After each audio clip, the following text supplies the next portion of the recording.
Jabalpur high court में कचरे के बाद राख पर सुनवाई हुई है। राख पर यूनियन कार्बाइड टॉक्सिक वेस्ट का पूरा मामला है ये, और धार में जहरीले कचरे को जलाने के बाद जो राख बची है, हाईकोर्ट ने मध्य प्रदेश सरकार से जवाब मांगा है। 900 टन राख को आबादी से दूर दफनाने का प्लान बताए सरकार। हाईकोर्ट ने ये पूछा है, जहरीली राख को पीथमपुर में दफनाने के खिलाफ याचिका दायर की गई है। जहरीली राख को अमेरिका भिजवाने की मांग की गई है। हाईकोर्ट ने 14 अगस्त को अगली सुनवाई तय कर ली है। आपको बता दें कि जहरीला कचरा जलाया गया और उसके बाद जो उस कचरे को जलाने के बाद राख निकली है, अब इस राख को कैसे डिकम्पोज किया जाए, कहां पर इसको रखा जाए, कहां पर दफनाया जाए, इसको लेकर सुनवाई हुई। याचिका में ये मांग की गई है कि ये वापस अमेरिका ही भेज दी जाए।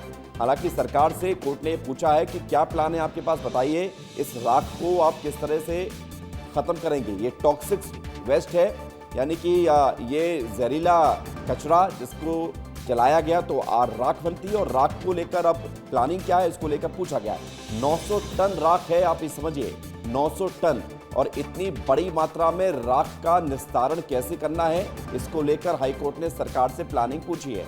दुर्गेश साहू हमारे साथ जुड़ रहे हैं जरा जानकारी के लिए। दुर्गेश, पहले इतना बड़ा कचरा, उसके बाद कचरे को जला दिया गया तो राख, ये मामला अभी भी बना हुआ है। लोगों की चिंता बनी हुई है कि राख को कहां दफनाया जाएगा। लोग कह रहे हैं कि अमेरिका वापस पहुंचाया जाए। हाईकोर्ट ने पूछा, सरकार से जवाब मांगा है, और क्या खबर मिल पाई है दुर्गेश इसमें?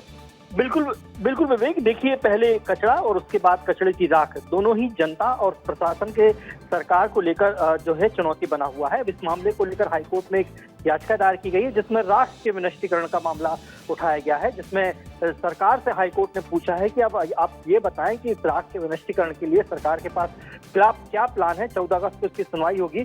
अब बड़ी बात यही है विवेक कि पहले यूनियन कार्बाइड का कचरा जलाने को लेकर हमने देखा था कि मध्य प्रदेश हाईकोर्ट में लगातार सुनवाइयां चली थी, और उसके बाद ठोस जो है एक पूरा प्लान बनाकर सरकार ने पेश किया था, इसमें क्रमबद्ध तरीके से कचरा जलाने की बात कही गई थी। अब चूंकि राख का मामला है, देखिए राख में भी जो याचिकाकर्ता है उनका कहना है कि इसमें भी कई ऐसे तत्व हैं जो जनता की स्वास्थ्य से सीधे जुड़े हुए हैं, और अगर इस राख को वहीं दफनाया जाता है तो निश्चित तौर पर कभी न कभी इसका असर आने वाली पीढ़ी को देखना पड़ सकता है। और इसी मुद्दे को लेकर इस याचिका के जरिए उठाया गया है। हाईकोर्ट ने सरकार से पूछा है कि पूरा प्लान बना कर दें कि जैसे आपने इसका कचरे का विनष्टीकरण किया था, अब इसके राख को लेकर आपका क्या प्लान है। तो निश्चित तौर पर अब 14 अगस्त को जब सुनवाई होगी तो इसमें देखना ये होगा कि सरकार अपना क्या प्लान इस राख को लेकर हाईकोर्ट के सामने रखती है। ठीक है, बहुत शुक्रिया आपका हमारे साथ जुड़ने के लिए, जानकारी के लिए।